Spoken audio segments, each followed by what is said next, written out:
جو مال ماں باپ اور رشتہ دار چھوڑ مریں، تھوڑا ہو یا بہت، اس میں مردوں کا بھی حصہ ہے اور عورتوں کا بھی۔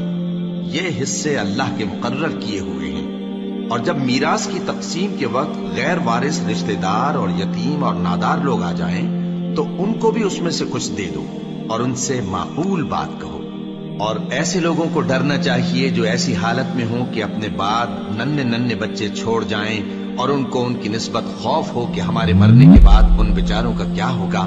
پس چاہیے کہ یہ لوگ اللہ سے ڈریں اور درست بات کہیں۔ جو لوگ یتیموں کا مال ناجائز طور پر کھاتے ہیں وہ اپنے پیٹ میں آگ بھرتے ہیں اور ضرور دوزخ میں ڈالے جائیں گے۔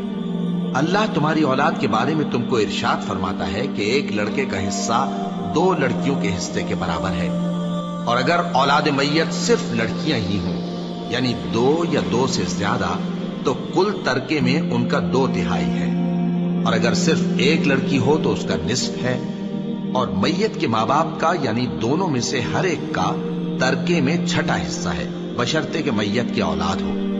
اور اگر اولاد نہ ہو اور صرف ماں باپ ہی اس کے وارث ہوں تو 1/3 ماں کا حصہ ہے، اور اگر میت کے بھائی بھی ہوں تو ماں کا 6واں حصہ ہوگا۔ اور یہ تقسیم ترکہ میت کی وصیت کی تعمیل کے بعد جو اس نے کی ہو یا قرض کے ادا ہونے کے بعد جو اس کے ذمے ہو عمل میں آئے گی۔ تم کو معلوم نہیں کہ تمہارے باپ دادوں اور بیٹوں اور پوتوں میں سے فائدے کے لحاظ سے کون تم سے زیادہ قریب ہے۔ یہ حصے اللہ کے مقرر کیے ہوئے ہیں اور اللہ سب کچھ جاننے والا ہے، حکمت والا ہے۔ اللہ اکبر،